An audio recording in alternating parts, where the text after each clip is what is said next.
All right. I'm throwing my voice. Until just now, it never occurred to me that I could do that. Watching and listening another Corey Anton video. This one was uploaded November 17, 2011. Psychedelics, Machines, Brains, and Biodiversity.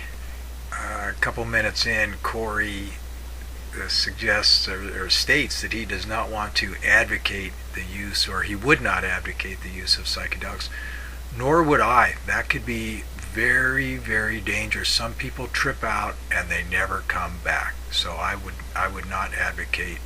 I wouldn't even advocate marijuana or alcohol, maybe coffee. But yeah, so many people have problems with chemicals. I would not be an advocate of anybody using them. Just to get that out of the way. Okay, a quibble. I found a quibble at about almost 6.5 minutes in.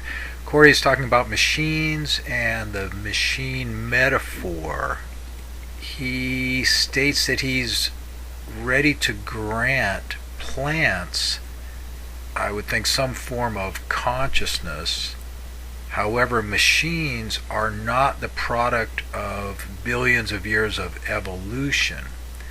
I might suggest they are a product. If we are a product and we make the machines, then in that sense they are.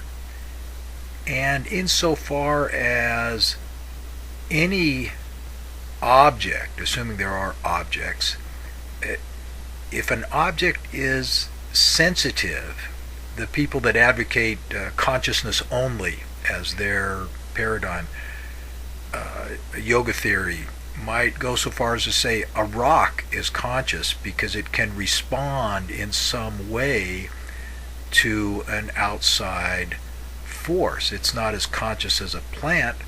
A machine might be more conscious than a rock in many ways.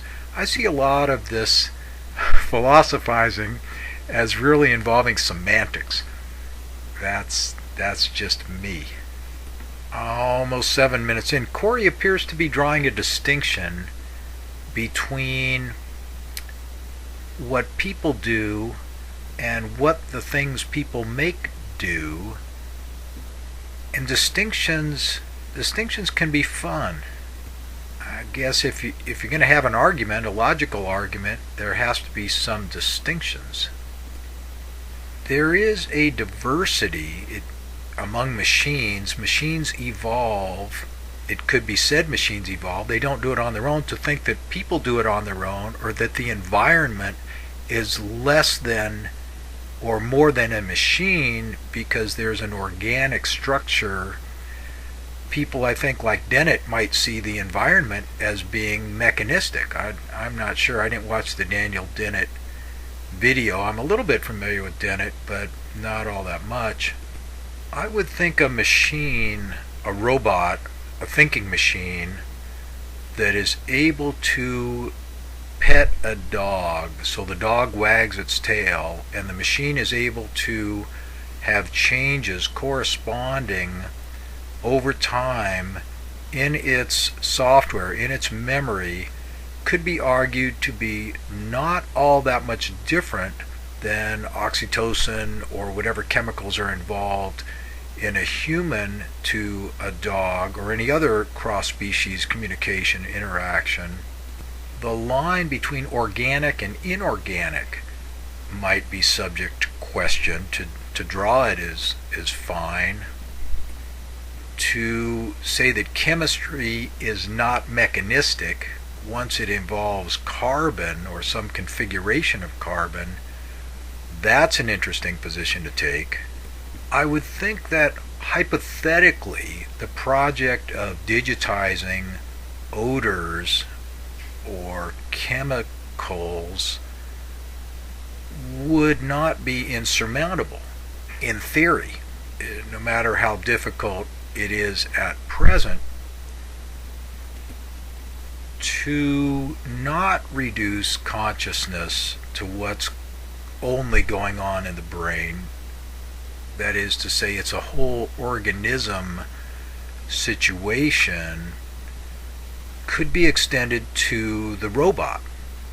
A self-learning, growing organism, mechanical organism, would be very much like any other organism, no matter if it's inorganic. If it's silicon-based, I don't really see the problem. Even though it's difficult technologically at the moment, I don't see how that would necessarily prove insurmountable.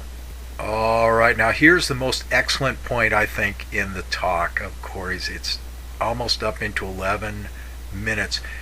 And he mentions again psychedelics and all kinds of modifiers to brain chemistry. Would a machine ever have its mind blown? That's a good question.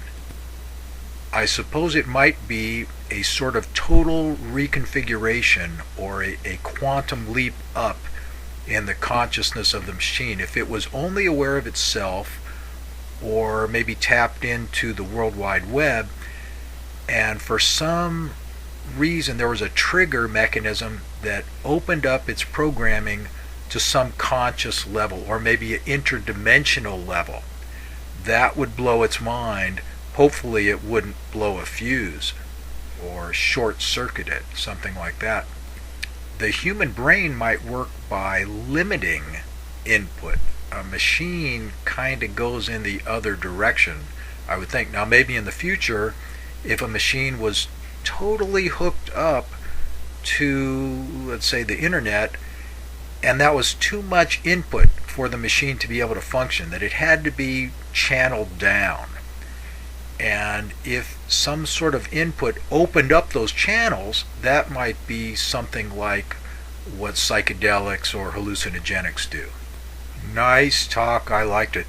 I would suggest that in the end, if the machines grow out of us, just as we grew out of the world, then the machines have grown out of the world. And they might be better capable than organic seed pods of Earth to propagate throughout the galaxy. Interesting, interesting, interesting. Thanks, Corey. And thanks to Jimmy for rekindling my interest.